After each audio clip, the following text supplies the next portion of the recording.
Alors, aujourd'hui, on va explorer un peu les idées clés d'un webinaire de System.io. C'est assez centré sur les défis pour développer une activité en ligne, vous voyez. Oui, tout à fait. Surtout pour les coachs, les consultants, les indépendants. Exactement. Et les sources qu'on a, elles nous plongent vraiment dans les difficultés techniques, marketing. L'objectif, c'est d'en tirer l'essentiel, quoi. Et ce qui ressort d'emblée, c'est une frustration assez commune, je trouve. Le sentiment d'être bloqué. Bloqué par la technique. Oui, la technique, le marketing, même après avoir investi dans des formations parfois coûteuses, les résultats suivent pas toujours. L'envie d'entreprendre est là, mais ça coince quelque part. C'est ça. Et le webinaire, il martèle une idée forte. Savoir, ça suffit pas. Non, c'est l'action qui compte. Ce qui compte, c'est pas tant ce que tu sais, mais ce que tu fais de ce que tu sais. Ça pose une vraie question, du coup. Est-ce que les formations en ligne, seules, permettent vraiment de lancer une affaire? La réponse suggérée, c'est souvent non. Ah bon? Enfin, non. Pas suffisant en tout cas.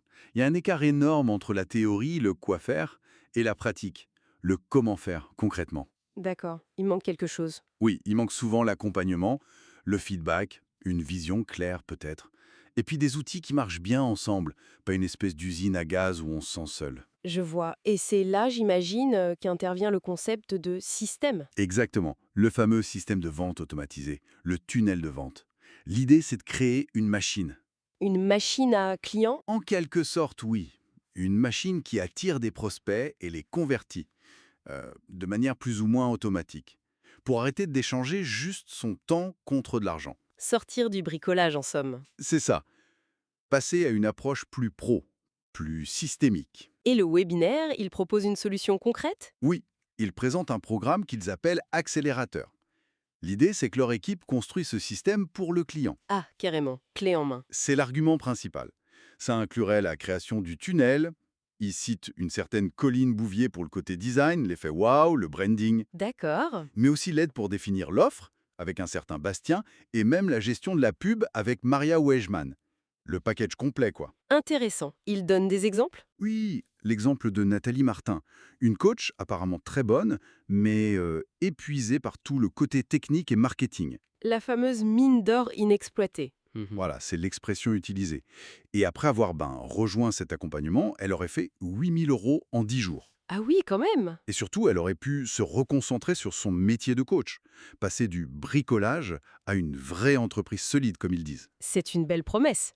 Et au-delà de la technique, il parle d'autre chose? Oui, beaucoup du mindset, de l'état d'esprit, dépasser les croyances limitantes sur l'argent, la vente, le syndrome de l'imposteur, tout ça. Il faut devenir plus pour gagner plus. C'est un peu ça l'idée. C'est ça. Et il souligne aussi que le plus dur, c'est pas forcément d'atteindre des chiffres énormes, mais de lancer la machine, de faire les premiers 1 000 €, les premiers 5 000 €, qui valident que la recette fonctionne. Valider la recette, ouais, ça me parle. Et j'ai vu aussi une idée sur les offres premium. Tout à fait. Plutôt que multiplier les petites ventes, à l'heure par exemple, l'idée c'est de créer des accompagnements plus complets, plus chers aussi, mais à plus forte valeur. Pour attirer des clients plus engagés, peut-être. Exactement. Et obtenir de meilleurs résultats avec moins de clients au final. Donc plus de temps libéré. D'accord. Donc, si on résume les points forts de cette source, mais premièrement, la prise de conscience. Les formations seules, c'est souvent pas assez, sans aide à l'implémentation. Deuxièmement, l'importance cruciale d'un système automatisé pour scaler, pour sortir du temps contre argent. Voilà. Et troisièmement, l'existence de solutions clés en main qui proposent de faire le travail technique à votre place. L'idée générale, c'est vraiment de passer d'un mode un peu amateur, un peu épuisant. À une approche structurée, professionnelle, qui libère du temps pour faire ce qu'on aime vraiment faire, sa zone de génie. Tout à fait. Et ça nous amène à une réflexion, je pense, au-delà des outils, des stratégies. Quel est le coût réel de rester bloqué? Le coût de l'inaction, en quelque sorte. Oui, l'énergie dépensée à lutter, les opportunités manquées. Comparé à l'investissement, financier ou en temps, pour obtenir de l'aide ou un système qui fonctionne. C'est un calcul très personnel, mais intéressant à faire.